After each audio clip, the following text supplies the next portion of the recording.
अगर आप एक्सेल में डाटा फ़िल्टर करने के लिए अभी भी सिर्फ फ़िल्टर बटन पर क्लिक करते हैं, तो आप 90% टाइम वेस्ट कर रहे हैं। सोचें, अगर आप वन क्लिक में हिडन डाटा फ़िल्टर कर सकें, और वो भी ऐसे तरीकों से जो एक्सेल एक्सपर्ट्स भी सीक्रेट रखते हैं। आज की इस वीडियो में मैं आपको दिखाऊंगा 4 mind blowing filter methods, beginner से लेकर एडवांस्ड लेवल तक, ज़ीरो फार्मूला से लेकर स्मार्ट ट्रिक्स तक, और आखिर में एक ऐसा फ़िल्टर है जो आपका माइंड ब्लो कर देगा। ये ट्रिक सीखने के बाद आप कभी भी सिंपल फ़िल्टर यूज़ नहीं करेंगे। फ़िल्टर अप्लाई करने का सबसे पहला जो मेथड है वो है बेसिक फ़िल्टर का। बेसिक फ़िल्टर अप्लाई करने के लिए हम अपनी हेडिंग्स को सिलेक्ट करेंगे। होम टैब के अंदर जाकर ये सॉर्ट एंड फ़िल्टर का जो ड्रॉप डाउन होगा इसको क्लिक करेंगे और यहाँ से ये फ़िल्टर अप्लाई कर देंगे। ये देखिए यहाँ पे फ़िल्टर अप्लाई हो गया है। इसको दोबारा फ़िल्टर ख़त्म करने के लिए हम इसी बटन को क्लिक करेंगे और ये फ़िल्टर वाला बटन दोबारा हम क्लिक कर देंगे। दूसरा तरीका है कि हम डाटा टैब के अंदर जाएं और यहाँ से ये फ़िल्टर का आइकन आपको शो हो रहा है, सॉर्ट एंड फ़िल्टर की जो पोर्शन है वहाँ पे ये फ़िल्टर का आइकन शो हो रहा है, इसको क्लिक करें तब भी फ़िल्टर अप्लाई हो जाएगा। और तीसरा जो मेथड है, हम अपनी रेंज को सिलेक्ट करके इसके ऊपर कंट्रोल शिफ्ट जो शॉर्टकट की है वो अप्लाई करेंगे, तो देखते हैं वहाँ पे भी फ़िल्टर अप्लाई हो जाएगा। इसको ऊपर से हमने फ़िल्टर ख़त्म करना है, तो फिर दोबारा हम कंट्रोल शिफ्ट एल प्रेस करेंगे तो ये वाला फ़िल्टर जो है वो ख़त्म हो जाएगा।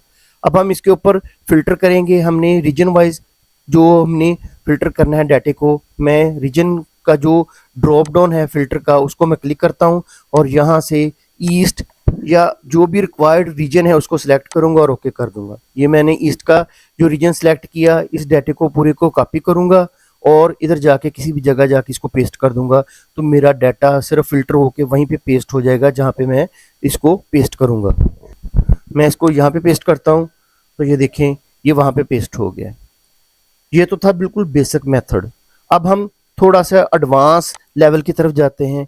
एडवांस लेवल जो है वो इसके ऊपर हम एडवांस्ड फ़िल्टर का अप्लाई करेंगे। एडवांस फ़िल्टर कहाँ से मिलता है? ये डाटा टैब के अंदर जा ये सॉर्ट एंड फ़िल्टर का जो पोर्शन है वहाँ पे ये एडवांस्ड का आइकन शो हो रहा होगा। इसको क्लिक करने से ये एडवांस्ड फ़िल्टर अप्लाई हो जाता है। एडवांस्ड फ़िल्टर अप्लाई करने के लिए मैं इस बटन को क्लिक करूँगा तो मेरी ये एडवांस्ड फ़िल्टर की जो विंडो ओपन हो जाएगी। यहाँ से मैं कॉपी टू अनदर लोकेशन इसको मैं सिलेक्ट करूँगा और जो लिस्ट रेंज होगी उसको मैं सिलेक्ट करके इसको इधर से रिमूव कर देता हूँ और अपनी जो डाटे की हमारी रेंज होगी उसको मैं सिलेक्ट कर लूँगा। मैंने अपना पूरा डाटा सिलेक्ट कर लिया है। उसके बाद आ जाता है क्राइटेरिया रेंज। क्राइटेरिया रेंज मैं इसको सिलेक्ट करके इसको डिलीट कर देता हूँ। तो ये मेरा क्राइटेरिया है। मैंने ईस्ट जो है वो रीजन लेना है, तो लिहाजा मैं इस जो पोर्शन है या पार्ट है, सेल्स हैं, इनका रेफरेंस दे देता हूँ। और उसके बाद आ जाता है कॉपी टू। इस लोकेशन को मैं इधर से पहले डिलीट करता हूँ और ये वाले सेल्स जो मैं हेडिंग्स के हैं इसको सिलेक्ट करके ओके कर देता हूँ।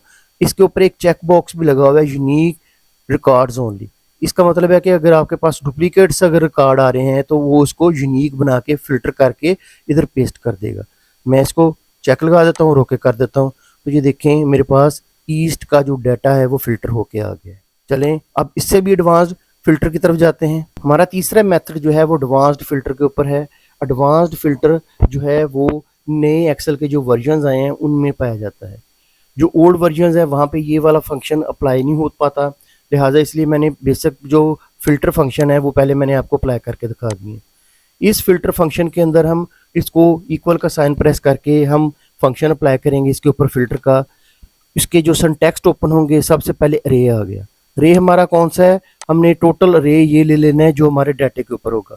मैं इसको सारे डाटे को सिलेक्ट करके इसको कंट्रोल शिफ्ट डाउन एरो से पूरा डाटा सिलेक्ट कर लेता। जैसे मैं कॉमा डालूंगा तो इंक्लूड का जो सिंटैक्स है वो एक्टिवेट हो जाएगा। इंक्लूड का मतलब है कि हमने वो रेंज लेनी है जिसको हमने क्राइटेरिया के तौर पर लेना है।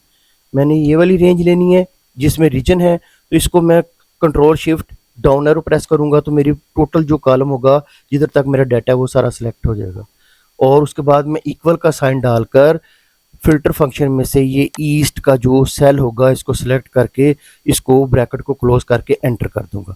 तो देखें मेरा इस फंक्शन ने भी ईस्ट का डाटा जो है वो फ़िल्टर करके दे दिया। अब जो लास्ट है हमारा फ़िल्टर फंक्शन वो है मैक्रो के ज़रिए। ये उन यूज़र्स के लिए है जिनके पास ये फ़िल्टर फंक्शन अवेलेबल नहीं है और वो उसको डायनामिकली तौर पर फ़िल्टर करना चाहते हैं। हम क्या करेंगे, हम सबसे पहले डेवलपर टैब में जाएंगे।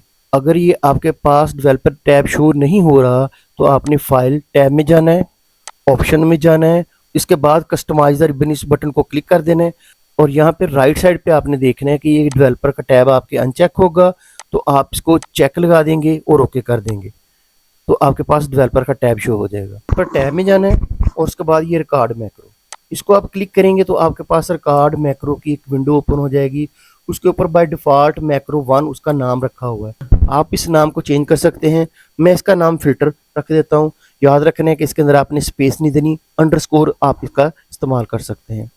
शॉर्टकट की, किस शॉर्टकट की के ऊपर आपने इस मैक्रो को असाइन करना है वो आप दे सकते हैं, वो शॉर्टकट की जो पहले से एक्सेल में मौजूद ना हो। मैं इसको रहने देता हूँ। दिस वर्कबुक, ये भी ठीक है, इसको रहने देते हैं। डिस्क्रिप्शन, आप इसके अंदर डिस्क्रिप्शन लिख सकते हैं कि मैंने इसके ऊपर कौन से फंक्शन किस लिए अप्लाई किए थे, ताकि बाद में ज़रूरत पड़ने पर ये आपके काम आ सके। अब ये मैक्रो क्या काम करता है, मैक्रो आपके एक्शंस को रिकॉर्ड कर लेता है और वक्त आने पर उसको प्ले कर देता है। हम इसको फिल्टर रखा हुआ है नाम इसका और ओके कर देते हैं, और जब एक दफ़ा ओके हो जाएगा तो उसके बाद आपने बिला वजह इसके ऊपर कोई एक्शन अप्लाई नहीं करना, और सिंपल जो जो आपने टास्क परफॉर्म करना है उसको पहले से लिख रखें या उसको याद रखें, उसको वैसे वैसे परफॉर्म करें। आप बिला वजह कोई ऐसे टास्क ना करें जिससे मैक्रो के ऊपर फ़र्क है। अब हमने क्या करना है, हमने डाटा टैब के अंदर जाना है और यहाँ से एडवांस्ड जो फीचर है इसको क्लिक कर देना है। यहाँ से कॉपी टू को सिलेक्ट करेंगे और इसकी रेंज दे देंगे कहाँ से, ये बेसिक जो हमारा डाटा है जहाँ पे हमारा डाटा पड़ा हुआ है, मैं इस पूरे डाटे को सिलेक्ट कर लेता हूँ। उसके बाद क्राइटेरिया की बारी आ जाती है। क्राइटेरिया मेरा कौन सा होगा, ये दोनों सेल्स, रीजन और नीचे ईस्ट। और कॉपी टू कहाँ पे कॉपी करना है, मैं इस पूरी रेंज को जो हेडिंग्स है इनको सिलेक्ट कर लेता हूँ। उसके बाद यूनिक रिकॉर्ड ओनली इसको क्लिक करता हूँ और ओके कर देता हूँ। देखें मेरा मैक्रो जो है वो इसके ऊपर लग गया है। अब मैं इस मैक्रो को क्लोज कर देता हूँ, स्टॉप कर देता हूँ, डेवलपर टैब के अंदर जाऊँगा और स्टॉप रिकॉर्डिंग कर दूंगा। अब मैं इसके ऊपर एक छोटा सा बटन बना लेता हूँ। बटन कैसे बनाऊंगा, अंदर टैब के अंदर जाऊंगा, शेप्स के अंदर जाऊंगा और ये वाला जो बटन है ये मैं इसके लगा लेता हूँ। इसके ऊपर आप कोई सा भी टेक्स्ट लिख सकते हैं, मैं स्टार्ट लिख देता हूँ। इसको हम सिलेक्ट करके इसको अलाइन कर लेते हैं, इसका फॉन्ट साइज थोड़ा सा बड़ा कर लेते हैं। अब मैंने इसके ऊपर राइट क्लिक करना है, ये शेप है, इसके ऊपर राइट क्लिक करने के बाद असाइन मैक्रो, इसको मैं क्लिक करूंगा और फिल्टर का जो मैक्रो मैंने बनाया था उसको सिलेक्ट करके ओके कर दूंगा। अब मैंने इधर ईस्ट लिखा हुआ है तो जैसे मैं इसको स्टार्ट का बटन प्रेस करूंगा तो ईस्ट का डाटा आ जाएगा। अगर मैंने यहाँ पे वेस्ट लिखा हुआ है और वेस्ट लिखने के बाद मैं इसको स्टार्ट का बटन प्रेस करता हूँ तो यहाँ पे वेस्ट का डाटा आ जाएगा। तो देखें ये वेस्ट का डाटा आ गया। इस तरह आप ये चारों फिल्टर फंक्शंस को आप वन बाय वन इस्तेमाल कर सकते हैं और अपने डाटे को डायनामिक बना सकते हैं। अगर आपको मेरी वीडियो पसंद आई हो तो उसको लाइक कीजिएगा, शेयर कीजिएगा और सब्सक्राइब कीजिएगा। खुदा हाफिज़।